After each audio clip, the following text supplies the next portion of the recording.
You know, Giles did an incredible job when he was down at Queen's Park with economic development, and he was side by side with us when the pandemic happened. And I love telling this story that, you know, I used to call Giles up at 11 o'clock at night, sometimes 12 o'clock at night. Giles, I found some N95 masks. You know, here's the number, go get them. But I'll tell you, the board is so lucky to have a true leader like Giles.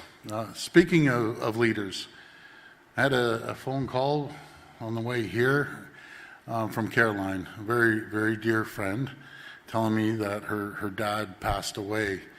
And you want to talk about leadership. You want to talk about trailblazers, visionaries. That was Brian Mulroney. You think of the fair trade deal that he put together. You think about him helping end apartheid, and the list goes on and on and on. But he became a mentor to me. He became an advisor to me anytime I had a tough decision. But when you talk to Brian, I'm sure many of you have in this room, he boosts you up. And you just feel like, I used to tell him, I always called him Prime Minister. I said, Prime Minister, you know, after talking to you, I feel like getting out there, door knocking, campaigning nonstop. He'll be dearly missed. And my prayers and thoughts go out to Caroline and Mila and the rest of the kids and the grandchildren. And he's going to be dearly missed. So again, my prayers go out to Brian.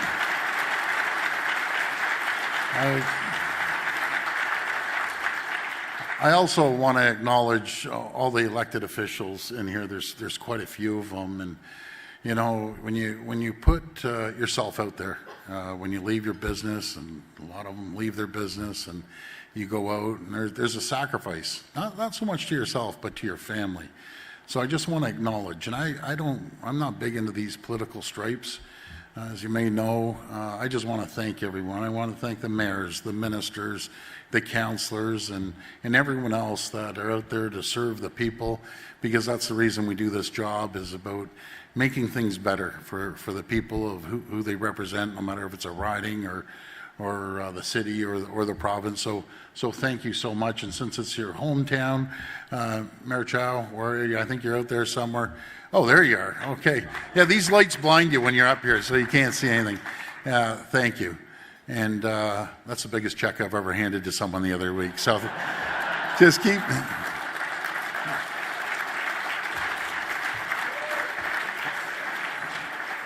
You know what I love about you, Mary? You love to build, and you're going full steam ahead, so just keep building. And it's always a privilege to join Toronto's business community. I always say I'm not a politician, I'm a business person, so it's great to be in the room with like-minded people.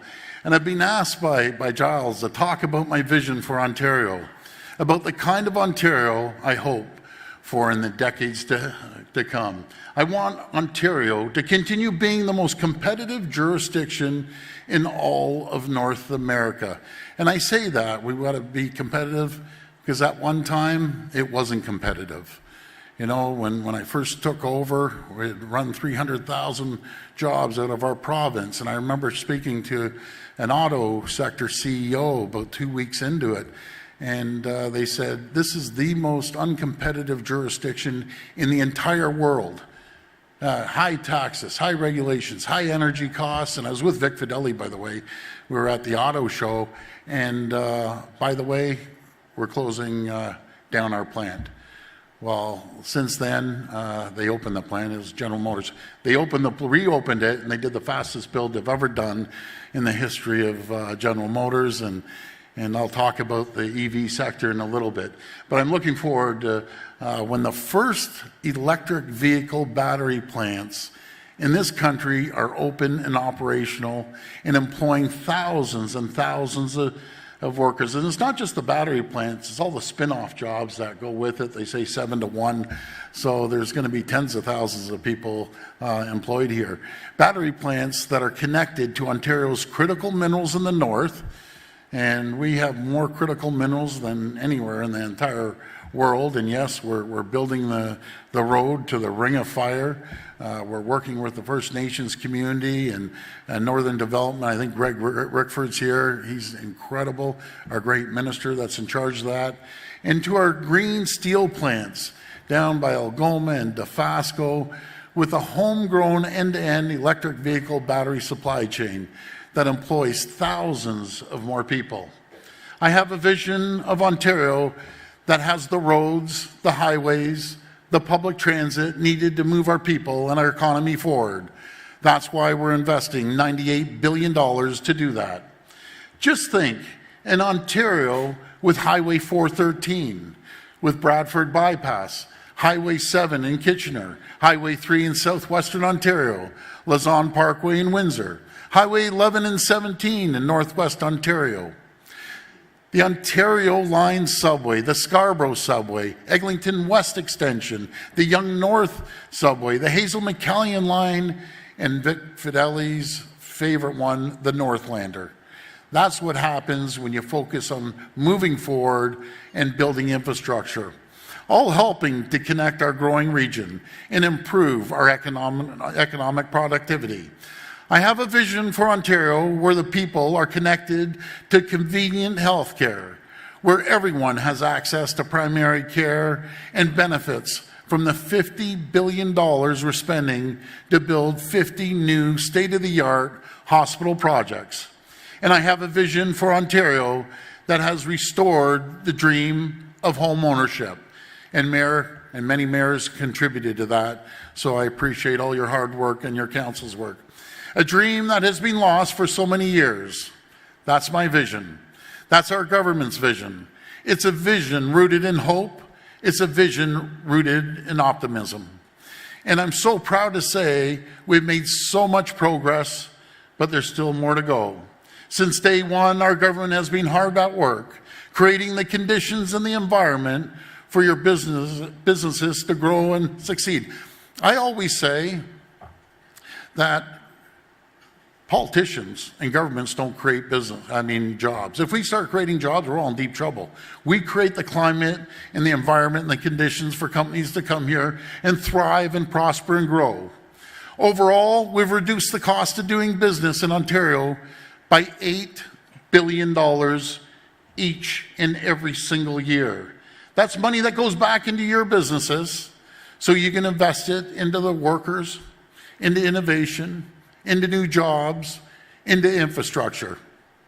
We've cut red tape, saving people and businesses $1 billion and over 100,000 hours in time every year. When I have an opportunity to talk to businesses, nothing bogs them down more than red tape, regulations, filling out forms as thick as a binder. We're getting rid of it. So any business folks in here, if you have the red tape regulations, that's where we get our leads from. You send it over to our office. If it's duplicated from the federal government or ourselves, we're going to get rid of it.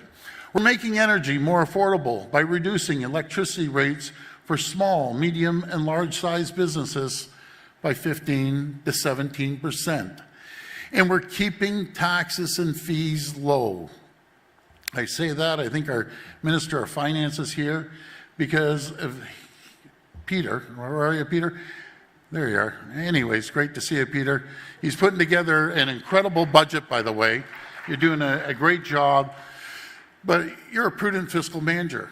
He sits in front of the vault, like I think you have an AK-47 protecting all the money, while all the ministers are up there, all 444 municipalities banging down the door, but I'm looking forward to your great budget. And I always say, the worst place to give money is to the government. It's very simple. I don't care if it's municipal, federal, or provincial, reinvest it. In fact, our government has never raised a tax on people or businesses. And that's thanks to the great finance minister I just mentioned.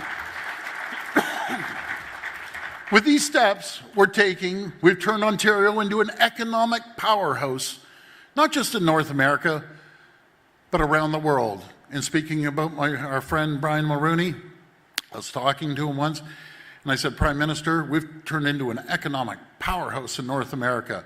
He said, no, Doug, you've turned Ontario into an economic powerhouse around the world. People are talking about Ontario. Our plan is working. Last year, Ontario was once again recognized as the most competitive place to do business in Canada, and the numbers speak for themselves. In 2023, Ontario added 183,000 new jobs, including more manufacturing jobs than all 50 states combined. Think of that. More manufacturing jobs each and every one of you have created than all 50 states combined. I know the Consul General's here from the US. I love the guy, but sorry, we're just, I guess we're eating your lunch, your breakfast, your dinner, and everything. And do you know what the toughest job is for anyone? Is being my teleprompter guy, because I've been all over the map here. Rico, I'm sorry, buddy, but just hold on there. I don't know, put a tiki hut up or do whatever, start pouring margaritas. I'll be back with you in a minute. Don't go anywhere. You know how we create that environment? From making sure we get rid of the regulations, as I talked about. We're seeing companies grow, and the sectors grow. Giles, I heard you talk about the food and beverage industry.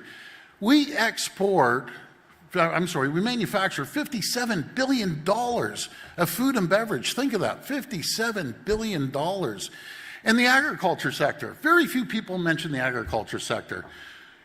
We export $19.6 billion of agricultural products. If you ever go down to Florida, you go anywhere in the U.S., you go into the stores or retail, you go in to see those little tomatoes or the cucumbers or anything, what it says on there? Masternardi, Kingsville, Ontario. That's just one of the companies. And you go down southwestern Ontario, the greenhouses go forever. We have more greenhouses than anywhere between ourselves and the U.S., right down in Leamington, and the people down there are second to none. Think of our mining sector, second in the world, probably the top now in the world, with our critical minerals that everyone wants. We have 34 of the most critical minerals, and the whole world wants them.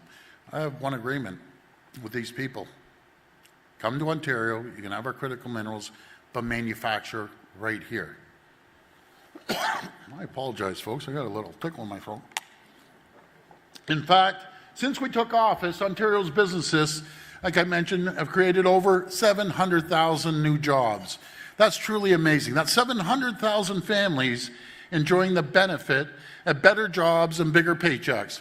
We're also attracting billions of dollars in new international investments across all sectors. For example, in life sciences, we've secured over $3 billion in new projects since 2020.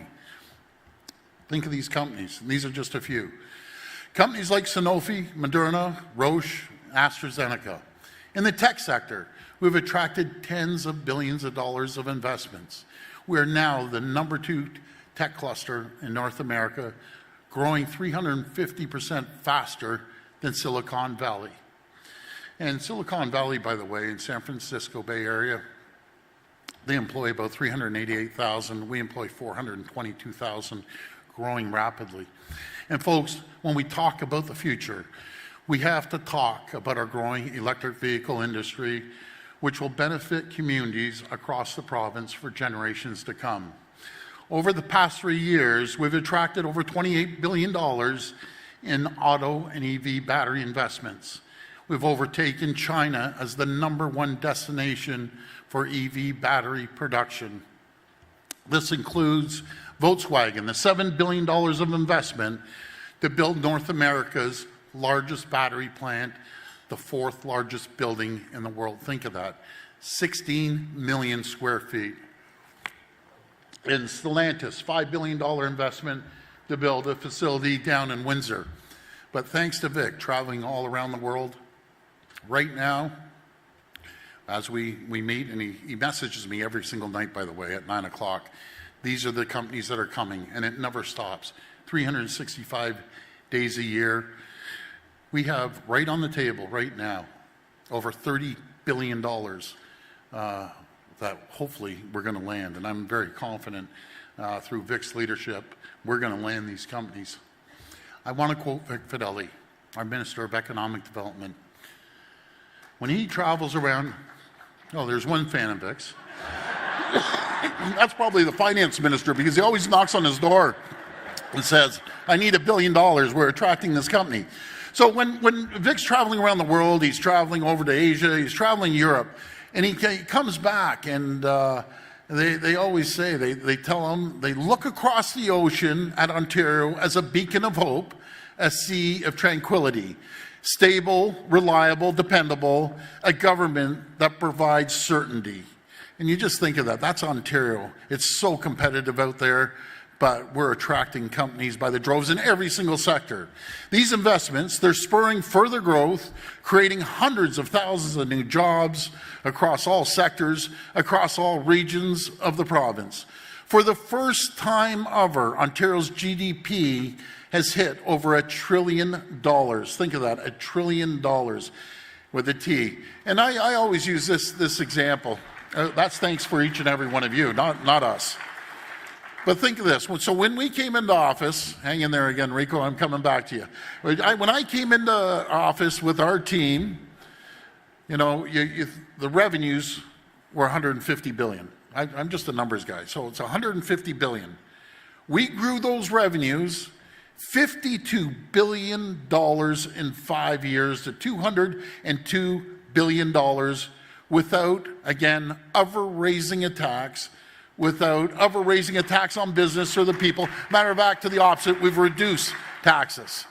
And you don't have to raise taxes, you know, on the backs of the people. What you have to do is create more revenues. I'll never forget when I first got elected, go in front of the media, you have to raise taxes. You know, you're the largest sub-sovereign debt and this and that. And I thought, I'll never raise a tax because companies are coming here. There's 700,000 people, as I said, that are paying taxes that weren't paying taxes before. There's billions and billions of dollars of investments here that these companies, they're paying taxes. So we're going to continue being the economic powerhouse around the world, and we aren't done yet. As our economy grows, as our population grows, we need to build. We need to build more homes. And you think about building, there's 1.2 million people that came to our country, and I know there's some federal representatives here. And thank you. We have a great relationship, by the way, and we've done a lot of great things with the federal government. 800,000 of them showed up to Ontario. We need to build homes for these people. We need to build more critical infrastructure to support the growth and to ensure people have the access to the services they need. I think our Minister of Infrastructure, Kinga Surma's here. She's responsible for the largest growth anywhere in North America. We're investing over $184 billion. Think of that, $184 billion. That's why our government has embarked on the most ambitious capital plan in Canadian history. We're making historic investments to build new schools, and I know our great Minister Lecce is here.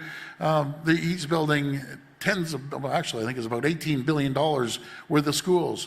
Hospitals we're building, long-term care homes we're building. We're going to build over 30,000 new long-term care homes. We're investing in clean energy projects. I think everyone's heard of SMRs, small modular reactors. We're leading the world in building SMRs to help meet the rising demand of electricity and to keep energy costs down for the people and businesses. Over the next 10 years, we're investing $28 billion for roads and highways and $70 billion for the largest transit expansion in North America, bar none, to keep people and goods moving. We're building infrastructure people and businesses need to thrive and prosper and grow. But we have to stay focused. We can't take anything for granted. We need to keep building. We need to keep cutting red tape and keep costs down for families and businesses. We need to lay the groundwork today for a better Ontario tomorrow. I want to thank you again for inviting me to speak tonight, and thank you all for joining us, and may God bless the people of Ontario. Thank you. Take care.